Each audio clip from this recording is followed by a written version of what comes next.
Hi, welcome to Martin Hacks.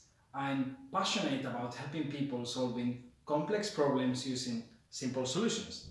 Today we are going to talk about what's innovation.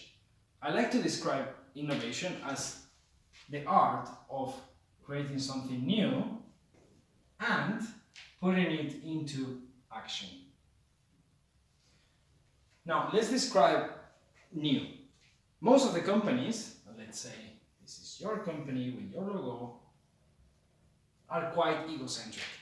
They like to look a lot on themselves. This is the sphere of knowledge that they tend to operate on a daily basis. It's a me type of mindset. We are so good, we are doing this, we are so important.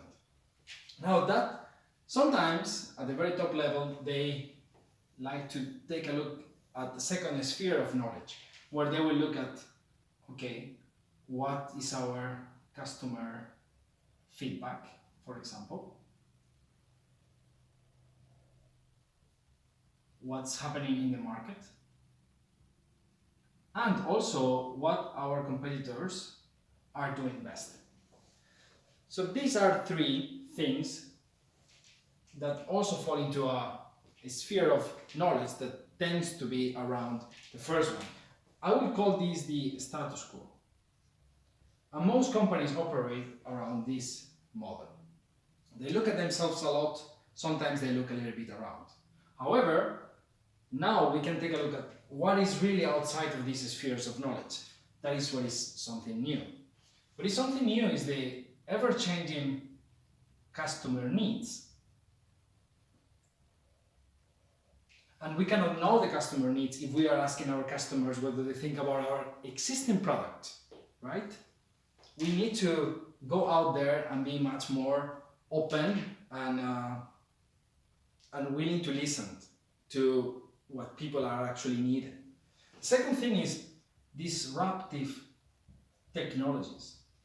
Companies, they tend to operate with robust, old type of technologies, and they're a little bit afraid of using edge technologies or very new technologies. They are usually risk averse. The last thing is what I would call connecting the dots.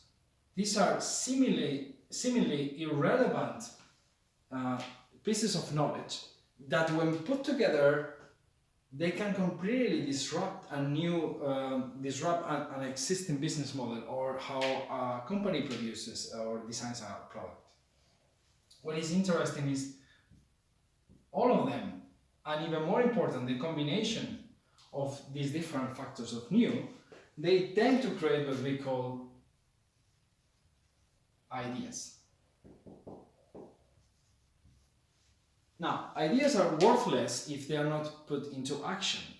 So what is very interesting is how can we bring these ideas into market?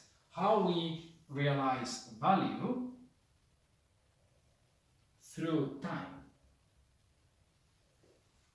Now, nature is very clever and usually realize value through time in a very simple and nice way.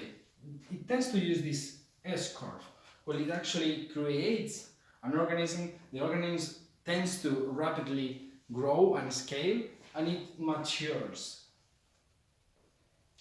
This is something we could also make with businesses, and there is a specific recipe we could follow to match this curve, or at least try to get as much probabilities as we can to follow this curve.